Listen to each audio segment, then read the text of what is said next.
El gobierno anunció dos cosas del gobierno nacional. Una, que iba a ser una mesa. Está circulando memes muy buenos sobre la mesa, la verdad que son impresionantes. Lo que tiene arriba de la mesa. ¿Quiénes fueron? No, quiénes fueron y además lo que le agregaron a la mesa. Pero además dice, bueno, vamos a convocar a los gobernadores. Yo ayer algo les decía. Había hablado con alguna gente que lo cercana al gobernador Puyaro y decía, nosotros no vamos a ir a la reunión con... Si nos invitan a hablar con Franco, no vamos. Definitivamente, que esté el presidente. No vamos a hablar con el presidente de a uno, ni de a dos. Vamos a ir o todos juntos o no vamos a ir. Y venía todo un clima. Y ayer Puyaro, a quien uno puede acusarlo de cualquier cosa menos de no haber sido moderado con el gobierno nacional, digamos. La mayor crítica es la moderación que ha tenido durante estos casi 2 años con el gobierno nacional. Esa moderación que responde claramente a la necesidad de gobernar, pero ayer no sé si le saltó la térmica o definitivamente declaró hasta acá llegamos. Ya venía siendo un poco duro, pero ya ayer me parece que dijo cosas de las que no me parece que haya retorno político. Escuchémoslo. El mensaje de las urnas, yo intenté reflejarlo en X, no fue solo de la provincia de Buenos Aires. Aquí la Libertad Avanza sacó 12 puntos. En otras provincias, en Corrientes el fin de semana pasado sacó 8 puntos. Y en provincia de Buenos Aires indudablemente no hizo la elección que entendía. Con lo cual creo que desde el gobierno nacional tienen que reflexionar primero en la forma. No se puede maltratar, no se puede agredir, no se puede insultar.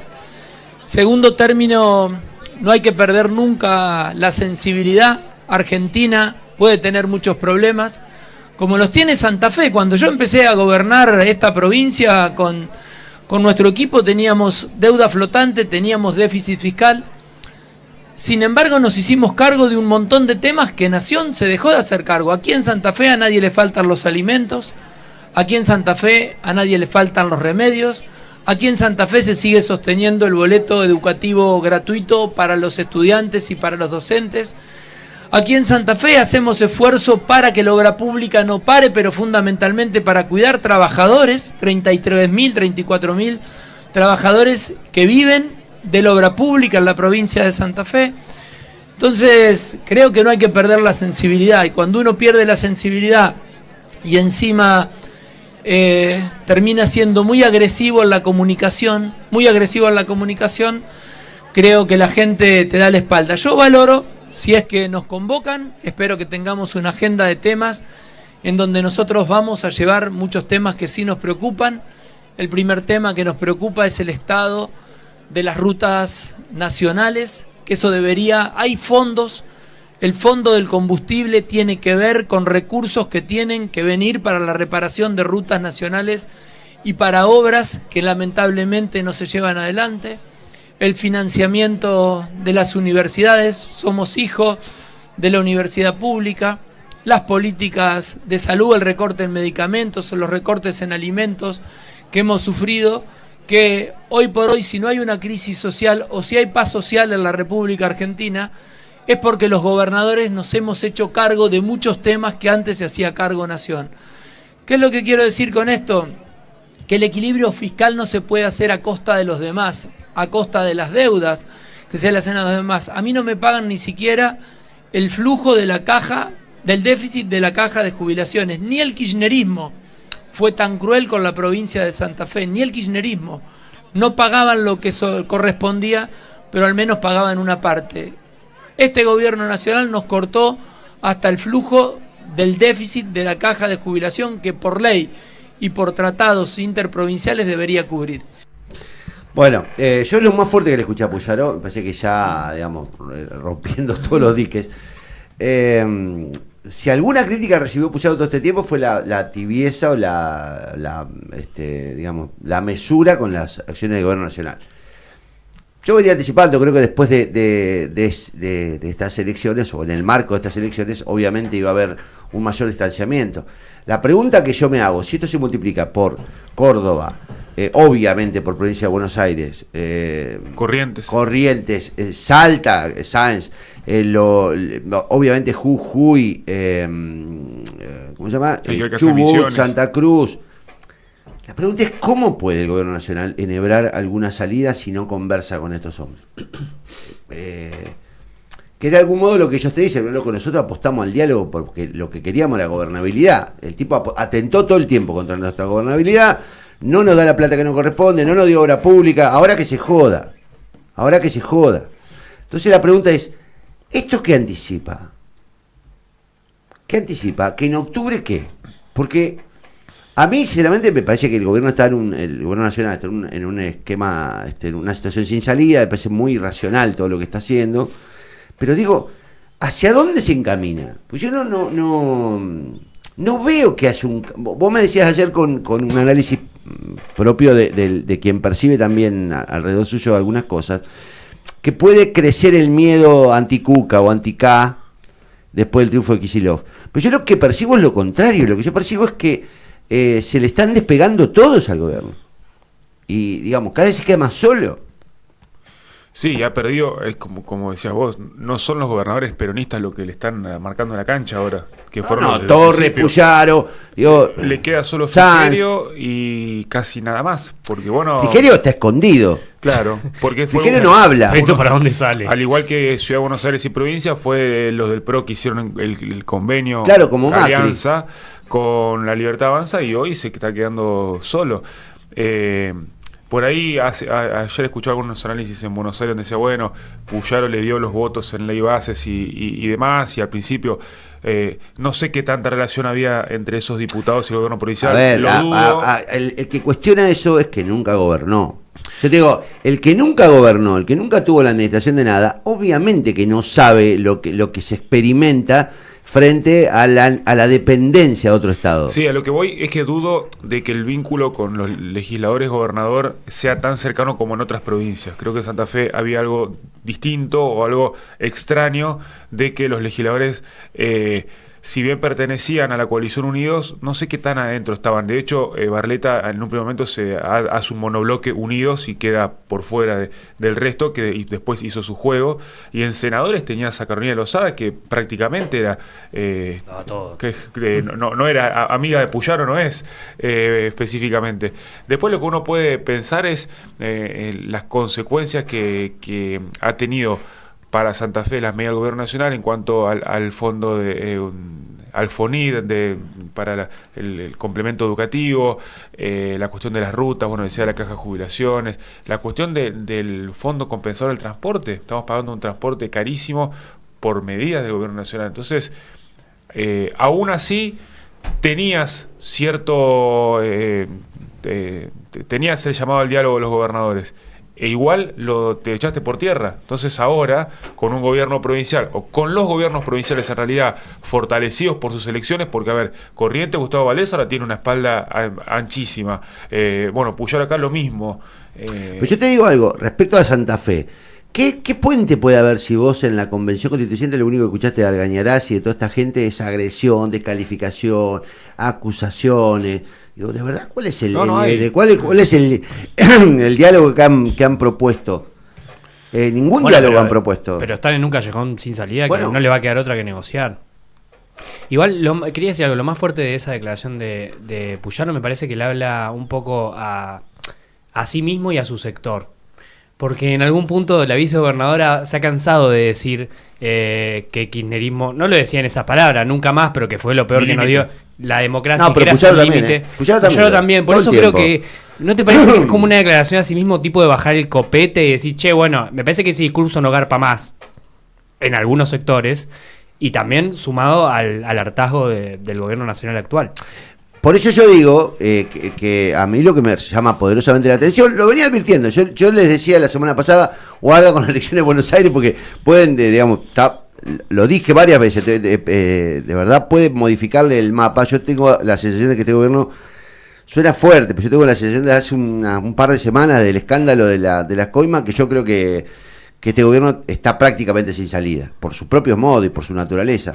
Pero a mí me parece que esto se va agudizando, y lo que veo con notable claridad es que aquellos que le podían echar una mano no se la van a dar. Y se la van a dar solo si el gobierno, en los mismos términos que el gobierno impuso las reglas, se rinde frente a ellos. O sea, ¿qué me dicen a mí desde Casa Gris? Nosotros vamos a ir si no nos veta la ley de recursos para las provincias, la ley de la nafta y de los ATN, si no veta la ley de discapacidad, si no veta la ley del Garrahan, si no veta la ley de las universidades. Son las 4 condiciones que vamos a imponer para sentarnos a dialogar, y además que nos pague lo que nos debe de la caja de jubilaciones y que nos devuelva los recursos que nos corresponden en subsidio. ¿Vos te imaginás al gobierno aceptando eso? No. No, teniendo en cuenta que ayer, al menos por lo que trascendió, no hay ningún atisbo de esa autocrítica. Al revés, hay una profundización de la descalificación, de no dar bola, de no responder, de no atender, de no entender tampoco la realidad que está viviendo. Lo sumo a uno de los pibes, ¿cómo se llama? El streamer que es tan popular. No, es un chico del espectáculo. La Faraona. La Faraona, sí. Martín Sirio, que había manifestado que él votaba por... Ayer salió a despegar. Ya se dio vuelta. No, pero dijo, loco, vos no podés contra los discapacitados, pero decía algo con sentido común. Sí. Lo amamos.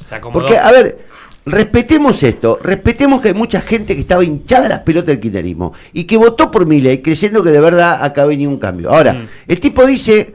Loco, yo te voté para otra cosa, ¿no? Claro. Para que tu hermana afane, para que me maltrate a los discapacitados, a los gays. Digo, empiezan a aparecer expresiones que son genuinas del mileísmo, que se despegan. Yo lo que me acuerdo que pasó mucho, por lo menos en la gente que yo... Era como, no va a hacer todo lo que dice.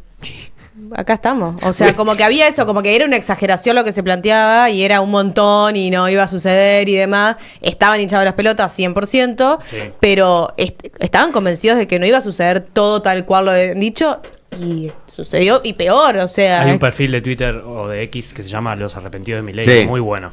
Quería decir algo en relación a lo que vos decías, Connie, de todas esas demandas del gobierno provincial que me parecen interesantes, son totalmente legítimas, pero creo que no solo le cabe a Puyaro, le cabe a varios de los gobernadores, qué doble desafío, de exigir y garantizar también que la institucionalidad no pierda, porque imaginemos escenarios posibles. Yo, la verdad que no coincido en nada con lo del gobierno de Milei, pero creo en la democracia, quiero que termine su mandato. Claro. Creo que a los gobernadores tendrían que tener el mismo horizonte. El gobernador los gobernadores no vienen diciéndole eso a Milei hace un año. Le está diciendo, es momento de lanzar la obra pública, de reactivar la economía. El problema es que el gobierno no escucha nada. Claro, por eso, lo creo. Ahora, si vos vas con toda esa carta de pedidos y el gobierno no te da bola, ¿qué haces? Y la pregunta es, ¿qué haces? ¿Qué haces? Digo, si los tipos dicen, no, acá equilibrio fiscal y no hay plata. Bueno, hay plata, porque necesita plata para salud, necesita plata para educación, necesita plata... Digo, ¿le recortaste a todo? No me dejás hacer obra pública, me tenés las rutas abandonadas. Pero la verdad es que el gobierno tiene que manifestar algo. Pero los tipos dicen, no, nosotros no nos movemos de esta, nosotros vamos a sostener el dólar, vamos a gastar los dólares que tenemos en sostener el precio del dólar. Sobre todo porque recién acaba de terminar el primer tiempo. Te queda el segundo. No llegaste todo el primer tiempo. El primer tiempo es en octubre. Y yo te digo, si 40 días, si en 40 días, que es lo que falta, ¿cuánto falta? Sí, 50 días. 26 de octubre. 40 y pico de días. Mes y 10 días. Vos no modificás algo. El humor social no es el temor anticuca. No, por eso. Es el de Puyaro. Digamos, Puyaro no lo dice porque, digamos, Puyaro, Torres, no son boludos. Están oliendo algo. Y digo, evidentemente, el olor que hay es que, loco, la sociedad te está votando en contra. Y además ayer prendías cualquier medio porteño y ya había un escenario de, che, todo lo que va a tener, ¿termina el mandato? ¿Llega? ¿Qué va a pasar? ¿Quién se va? ¿Quién llega? Era como, Bueno, y paren un poco. Lo sorprendente es que salieron algunos comunicadores a bancarlo a Milei y decir, no, está tranquilo. Me sorprendió el cambio de algunos discursos. Viale, que salió a pegarle a los... Pero no alcanza más. Hoy charlamos fuera de aire. Ayer apareció en los programas de chismes Marianela Mirra, una chica Gran Hermano, sí, que la esperaron en la puerta para hablar de un supuesto embarazo de Alperovich. Sí. Y entonces, Alperovich, que está preso por la corrupción, está bien, pero no les va a alcanzar con eso. O sea, necesitan recomponer algo de la economía, dar una señal de estabilidad emocional. Sí. Me parece que la gente le empezó a exigir al gobierno, no al... Está bien, tenés razón, los casos son corruptos, son unos delincuentes, y eso está claro. Ahora, vos me propusiste otra cosa. ¿A qué viniste vos? Más sentido común que eso. O sea, no para cerrar la caja, claro. Ya está. O sea, porque la verdad es que no le sirve a nadie lo que está haciendo Milei. A nadie, ni a la economía... Luego el desastre que está produciéndose en la industria, el desastre que está produciéndose en las pymes, lo que hablábamos hoy, la aparición de los grupos chinos. Digo, la verdad es que está rompiendo todo lo que funcionaba, o lo que más o menos funcionaba. Entonces la pregunta es, ni el campo está contento. En el campo le votaron en contra. En provincia de Buenos Aires, en Pergamino, en Rogero. Entonces, ¿quién te está apoyando, Milei? Ayer alguien preguntaba, no entiendo lo que pasa en Pergamino, que no son todos grandes del campo, sino que son muchos pequeños y medianos empresarios, alguien cercano al gobierno. Digo, pero justamente porque al pequeño y mediano productor no le diste nada. Si al grande no le diste, a los que tienen menor capacidad tampoco. A mí la verdad que la discusión si llega o no llega no la quiero tener, porque yo quiero que llegue el día de diciembre del 27, que se haga cargo de lo que está haciendo y que muestre un rumbo de diálogo, porque si pongamos el peor escenario, ¿quién asume? ¿En qué condiciones? ¿Con qué carta blanca? Porque convengamos que así como Milei asumió bajo una crisis y hizo lo que quiso, justamente para arreglar los problemas supuestamente que había, si vamos hacia otra crisis más profunda, que quien venga también va a tener cierta capacidad de hacer lo que quiera. Y nunca sabes si te va a tocar a alguien más loco o un republicano. Entonces creo que hay que apostar porque se cambie la metodología, porque detrás de todo este quilombo mediático... ¿Puedo decir algo incorrecto políticamente? Detrás de todo este quilombo mediático hay medidas concretas de desabastecimiento, de regalo del país, de deterioro de las cuentas públicas que llevan al deterioro de las cuentas personales, y se está generando un sustrato de eliminación de la clase media, aumento de la pobreza, que va a demorar mucho tiempo en reconvertirse y en regenerarse, y del que va a demandar la voluntad política del que venga después. Y la pregunta es, ¿de verdad se va a bancar la sociedad y la política que este tipo genere 2 años más de ajuste brutal y 2 años de inactividad económica? Entonces ahí está. Todos queremos que la democracia cada 4 años cambie el presidente. Ahora, la pregunta es, ¿este gobierno está en condiciones de llegar a los 4 años? ¿Este plan económico aguanta 4 años? El plan económico no aguanta. Para mí, en estas condiciones, no tenés más, por una simple y llana razón de que no tenés más dólares. Claro, no hay más plata. No hay plata. Ya la quemaste toda. No hay más Fondo Monetario que te preste. No hay más BID que te preste. Eso era una medida que vos podías empezar a usarla quizá en los últimos 2 años, ¿no? El primer año ya pedir guita y que se te vaya en gasto de la clase media alta en el exterior. Porque hasta el año pasado se quejaban los deciles más bajos y medios bajos de la sociedad, pero ahora que el ajuste se empieza a sentir en el empresario que pensaba que era Pérez Compán, pero en realidad no, en el pequeño y mediano productor que pensaba que era del campo y ya no, en aquel que no puede exportar, no puede importar, no puede producir, le ponen un chino al lado, no puede vender, no le puede pagar al empleado, el empleado no le compra. Bueno, es una cadena que ya se está cerrando el círculo. Y el culpable tiene nombre y apellido. Ahora, esta crisis es de Milei, no es una crisis del kirchnerismo. Pero bueno, es lo que voy pensando a medida que pasan los días.